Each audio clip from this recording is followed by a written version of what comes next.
Hello and welcome to the NewsX Sunday Guardian Roundtable. Today we are going to be discussing the curious case of Aryan Khan.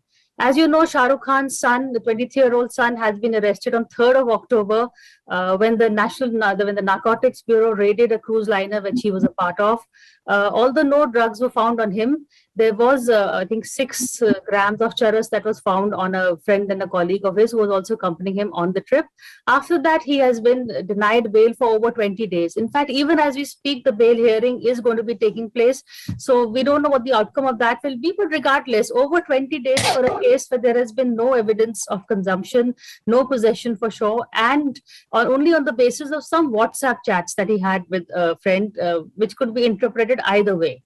So without really going into the court per se, but we also be taking a look, there's been a parallel trial by the media. There've been, whether he's being made an example of because he's a celebrity son and the celebrity in this case actually belongs to a minority. Is that going against him? So all kinds of speculation. Is this too much for, the punishment too much being given to a 23-year-old? So we're taking a look at all the ramifications and the conversations around the arrest of Aryan Khan. Joining me is Sanjay Hegde. He's the Supreme Court advocate, Neeraj Kumar, former Delhi Police Commissioner of Police, and Rama Lakshmi, she's the editor of opinion, features and books with the print. And we'll also be joined by Mayank Shekhar. He's the editorial director of Midday Entertainment. So welcome, Mayank, to this conversation. We were just starting, in fact. I'll begin with you, Rama. How do you see the case in terms of, all the ramifications of the case, the arrest of Aryan Khan? Is it a lot to do with the fact that he's Shah Rukh Khan's son? Otherwise, we wouldn't be having this conversation. B, would he have been kept in for so long? NDPS is a draconian act which was passed in 1985, right? Under unusual circumstances of global panic over drugs, right? So under this act, and others would be able to talk to you about this more, bail is an exception.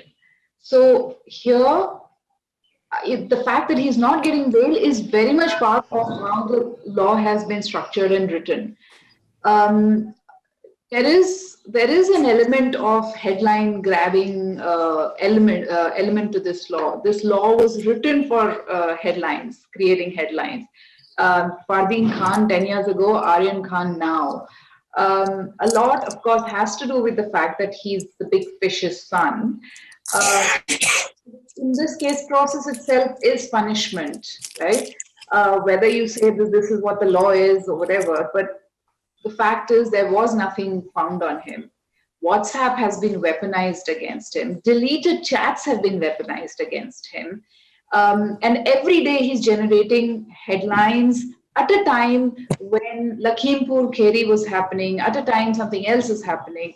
This is actually a good weapons of mass distraction, as I call it, which is what this new India is all about. So this is classic weapons of mass distraction. Legal part of the case, is what being done to him. Is he being made an exception? And we saw it in the Riya Chakravarti case, this weapon of mass distraction. Is that what is happening, or there is actually a legal founding? Can you find parallels to this kind of punishment? Is that question for me? Yes, it is for you. Yeah. See, whether it is intended distraction or not, the point is that it is wonderfully distractive. All of us are engrossed in this family drama. If Karan Johar were to write a script, he couldn't find a better scriptwriter than the NCB. You have an oncoming, you have a crying mother, you have a crying manager, you have a distraught father, and a son possibly being kept home, and will he make it to Diwali or will he not make it to Diwali? Wonderful script. The fact of the matter is that if this had not been Aryan Khan, I really wonder whether 6 grams of charas being recovered from anybody's friend would have been sufficient to keep that person in prison or to imprison him in the first place. This would be where any inspector or the other would probably have given the boy a strict scolding, sent him off, or called his parents, sorted things out. If the person was from a middle class background, that is. If the person was from a poor section, possibly he would have been thrown into jail but bailed out very shortly thereafter. Here now you have this entire thing that we are going, now that this case has been launched, we have to prove it. Our success lies in how much of time we can keep the man in, and then you make a case as big as possible, throw as much muck as possible, so that the judiciary and anybody who has to deal with it is careful, on the back foot. At least at the sessions judge stage, the judges also don't have any constitutional protection. Anybody can say anything about their decision. So people find it safer to reject bail. That is where we are. Neeraj Kumarji, is the court then erring on the side of caution? You've seen cases like this. Do you find something unusual happening, or is this par for the course and we are only focusing on it because it is Aryan Khan and a celebrity's son? Let me be the devil's advocate, and I know if I speak in favor of the authorities or in favor of the establishment, I run on a very slippery slope because I have the likes of Mr. Hegde standing on the other side. But nonetheless, let me say that here is a situation where we are discussing all this in the context of celebrity's son being incarcerated because of his involvement in a drug bust. We are not left with any faith in the Narcotics Control Bureau, maybe deservedly so. We have no faith in the judiciary because we feel the judiciary is also sort of compromised, and if the person being who is the subject of the proceedings is a minority's son, a celebrity's son who belongs to the minority community, then the verdict of the court or the decisions of the court are going to be against him.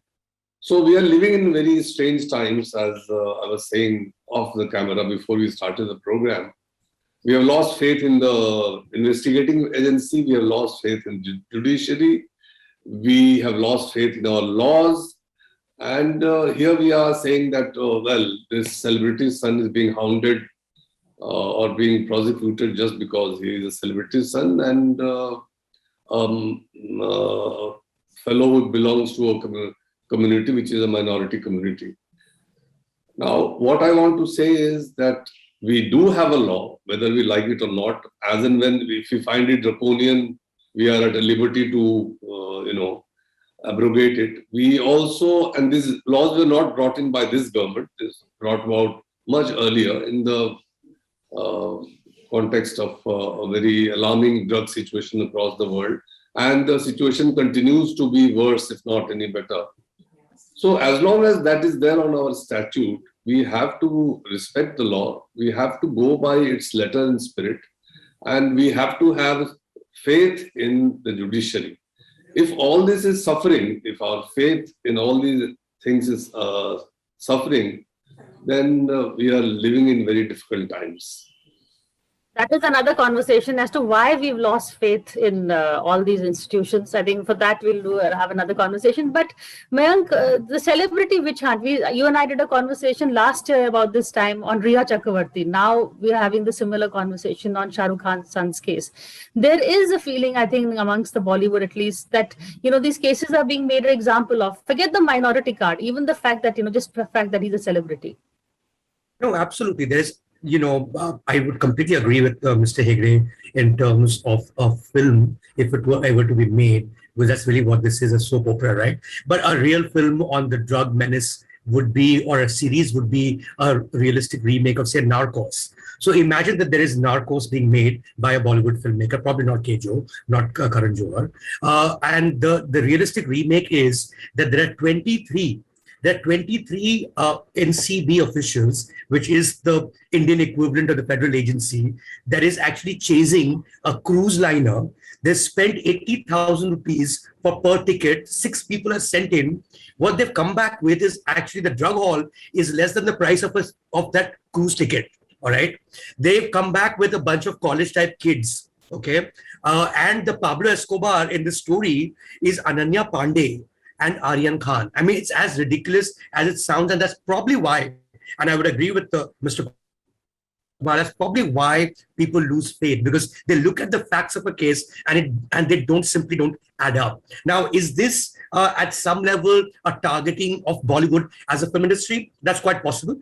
You see that, you get a sense of that far more on social media. And clearly, I'm not going to accuse NCB or the courts of playing the same role, because I don't know any better. But I do follow, and we all follow stuff that happens online, and we see the kind of stuff that they write on a daily basis. And we have seen what happened in the case of Riya Chakrabarti. She spent over a month, in jail for what was, again, WhatsApp chats. Nothing really recovered. Nothing real recovered from her. Nothing real recovered from Aryan Khan too. So if it's seeming like a targeting of a certain nature, there are enough things to make you believe so. But I think the bigger one is not just the targeting of a superstar's son, right? I think it's regular people, regular Joes in the street, who are going to wonder if that's what's going to happen to a high-profile case of this nature, where it seems like pure harassment out there publicly in the open.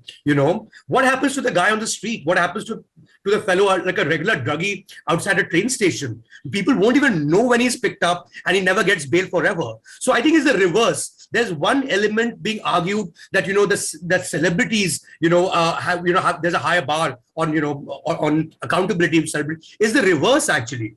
Now what happens to people who aren't celebrities? Because it's the same law as it were. And if this is how it applies to a high profile case of this nature, what happens to the average Joe on the street? Fair enough, but there is a conversation that has now become liberals versus, it's become politicized. It's become liberals versus BJP. It's become, you're seeing the mainstream channels are going against Shah Rukh Khan. Social media, which is, where more liberal voices have a say, batting for Shah Rukh Khan. So, Rama, the whole conversation, as this happens in most cases, whether it's a vaccination or anything, it becomes into a liberal versus BJP dialogue, which is what has happened now also. Quite unfortunate. This is not a liberals versus BJP battle that's going on. It's part of a larger cultural and political battle. Let's look at the outcome of something like this. It will have a chilling effect on the film industry, right? That's what it will have. That will be the intended outcome. And you will see less questioning.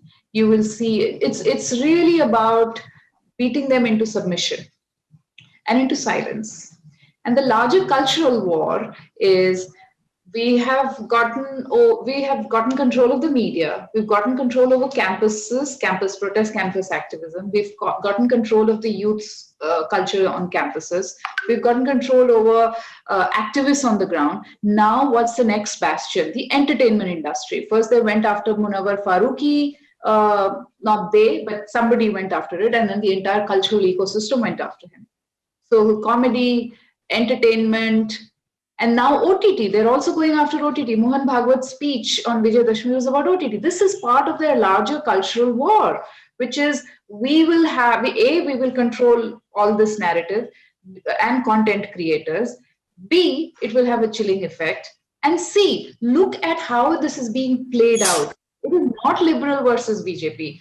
This story of Aryan Khan is appealing to the anxiety of Indian parents, Indian families about our children going astray. Nobody is angry with Shah Rukh Khan. There is sympathy for Shah Rukh Khan, but there isn't so much sympathy over Aryan Khan. They might say, "Haan, chota ladka hai, usko itna nahi karna chahiye." But the fact is, almost every parent I'm talking to is saying, कुछ तो गड़बड़ किया है, गलत हो गया है, and the spoiled son of a rich parent.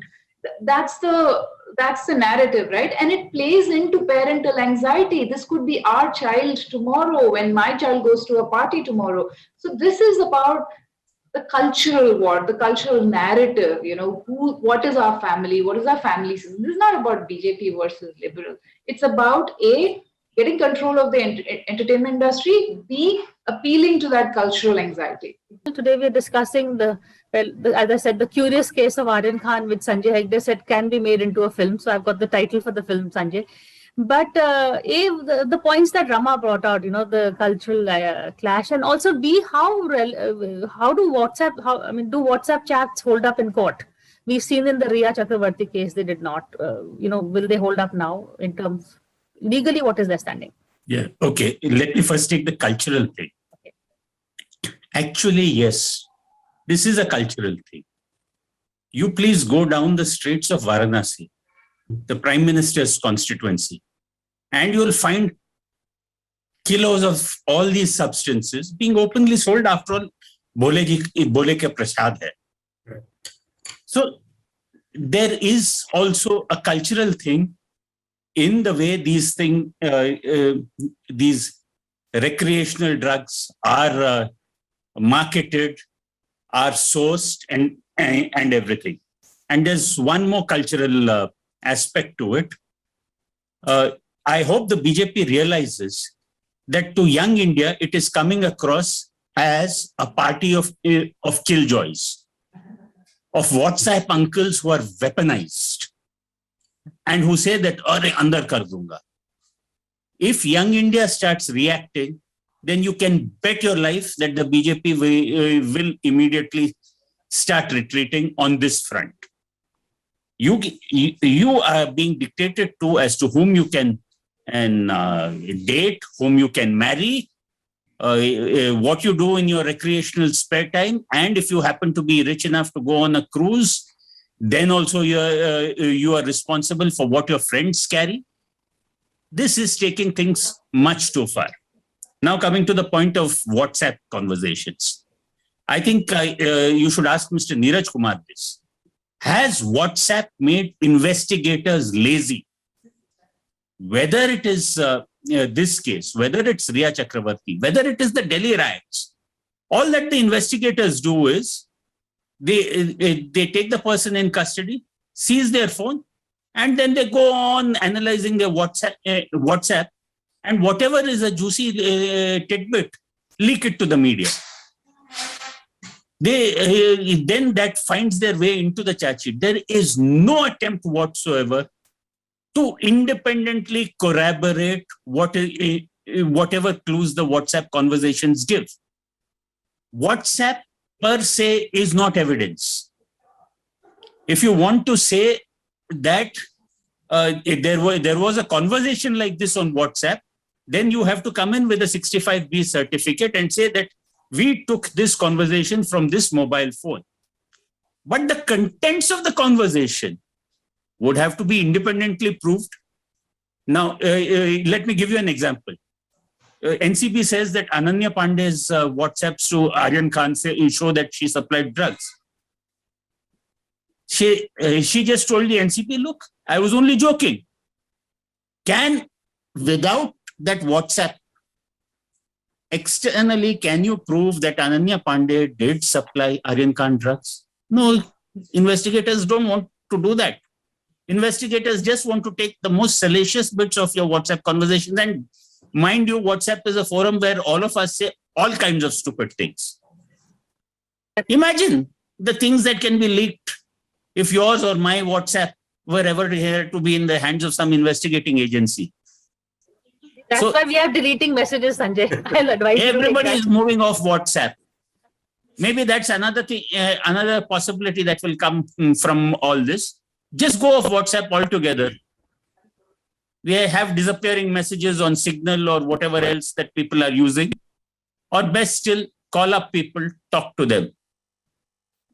So, yes, it's not defend that thing about has WhatsApp made investigating agencies lazy. That's all the proof that really one needs. And then there's a trial in the very willing media, and that's it. Your case is solved. See, whether or not it is evidence and how credible and acceptable that evidence Hmm. is again for the courts to decide. Communication between people, who are connected with, say, an offense or a crime, are always part of an investigation. Earlier, before WhatsApp messages came into existence, I remember when we were, I'll say our heydays, so to say, we were banking a lot on the telephonic conversation. We would take permission from the concerned authority, we put certain suspect numbers under observation, record the observations, and first submit its transcript and then the conversation itself, recorded conversation itself, before the court of law. The court of law would satisfy itself that the recorded conversation has not been tampered with, after which they will decide whether to accept that conversation, recorded conversation, as evidence against the accused or not. Now the times have changed, and the various internet-based conversations or modes of communication that the police rely on to put across evidence before a court of law. In this case, the mode of communication was WhatsApp. It has been recovered, even if it was deleted, the NCB has got it recovered, and it has put before the court of law. Now it is for the court of law to accept whether it is acceptable or not.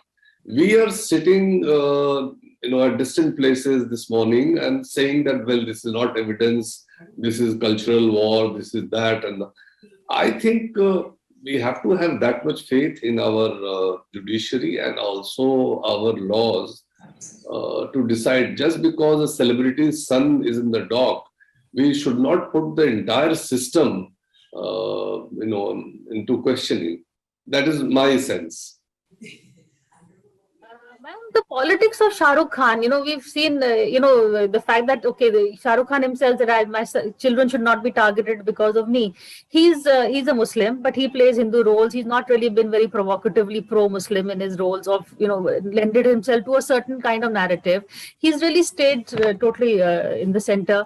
He's even clicked a selfie with the Prime Minister. So it's not that he's been an Amir Khan who's been too critical.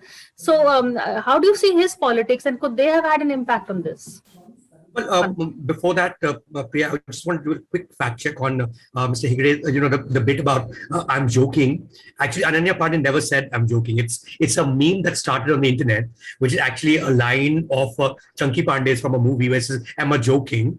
And so that became, that's what she would have said if did you have drugs on you? I'm joking, right? Okay. Which has now been reported as news in multiple platforms, which are credible platforms that reported that's what she really said. And each platform is reported that reportedly that's what she said, and who has reported it? Nobody has, right? So anyway, that's a bit of a joke that's turned into a news item now. In terms of Shah Rukh Khan, yes. Again, I'm basing everything on what I see scrolling internet and the level of response and the kind of things that people say.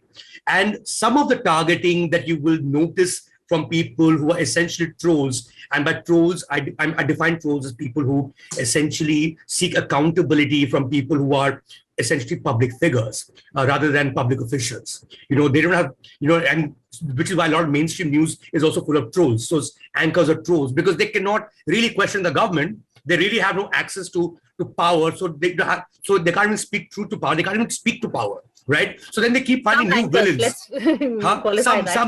Some anchors, and they need to constantly still seek accountability because that's their job. So they find newer villains, and we've gone from activists, as pointed out by Rama. We've come to college kids, and now Bollywood is just part of that package. But that package essentially involves a binary of Hindus and Muslims, as you will see on social media.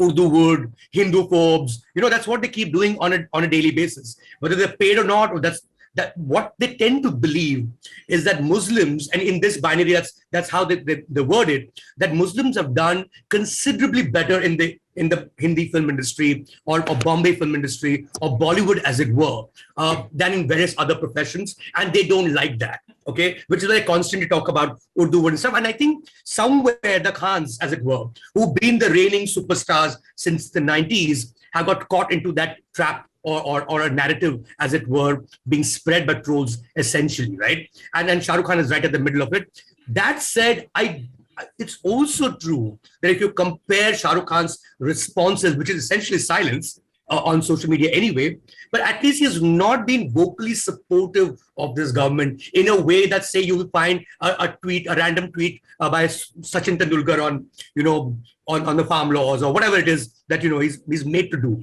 Like even if Sunil Shetty will tweet something because it's all part of that social media campaign of the state or the ruling party, and Akshay Kumar, of course, and Ajay Devgans of the world, as it were. You don't find Shah Rukh Khan doing that. And it is possible that might irk the state. Now, to what extent, or am I totally imagining this? That is also true. But the larger narrative of a Hindu-Muslim divide and seeing Bollywood as quite central to that story is true for sure. You just need to casually scroll through internet or social media and you'll see all these examples on a daily basis. Priya, to come in quickly, we have a quick interjection, yeah. Priya, all this is not unfamiliar to me and Mr. Neeraj Kumar. If you remember the emergency days, you had the same kind of focus on the film industry. You had people who sang when Sanjay Gandhi required them. You had Kishore Kumar who stood out. And then there was Kishore Kumar later, after the emergency, was there in a song called Jai Govindam, Jai Gopalam. And there was even that little line in it. Piche pad gaya income tax hum baat pada hai Kishore Kumaram. All this is not new. Targeting the industry, keeping it on the right side has been the part of many a government. Then, Ramak, we always say that this is an undeclared emergency. The opposition has been accusing the government of that. Is this another chunk in that narrative also? Well, I had written 2 days ago on one of my social media platforms, just as a joke, that NCB is the new ED, is the new CBI, is the new CAG, is the new emergency. That's what it is. So NCB has been weaponized. NCB has been weaponized to create headlines, to create distractions, and to go after the last bastion, as it were. And they've been doing that for a year. Sushant Singh Rajput's death kind of gave them an in into Bollywood. But this is not the first time. Fardeen Khan was there. That was also a headline-grabbing thing. Consumers of illegal substances need a different kind of a state response, which is mental health facilities, care facilities, counseling, de-addiction centers. They should not be thrown into prisons. Patients, and I'm not saying Aryan Khan is a patient, he's not like an addict, but patients don't belong in jail. They belong in care facilities. That's what we did with Sanjay Dutt, right? Nobody threw Sanjay Dutt into jail for drug addiction, right? So I remember when Sanjay Dutt, in fact, was imprisoned for the arms haul at his house, Bollywood turned up with placards saying, "I stand with Sanjay." The biggest stars of Bollywood stood there with saying, "I stand with Sanjay." Where is it now? It's so risky to stand with somebody now, even to show solidarity. For 6 ounces of drugs, 6 grams of drugs that were not even found on him, that he probably intended. And he just said, let's have a blast. Let's have a blast has become something else now in our minds. On that note, yes, in fact, otherwise Neeraj Kumar will be very busy deciphering a whole lot of WhatsApps if let's have a blast becomes a keyword over here. But that's it now. Thank you all for this conversation and thank you for watching this show.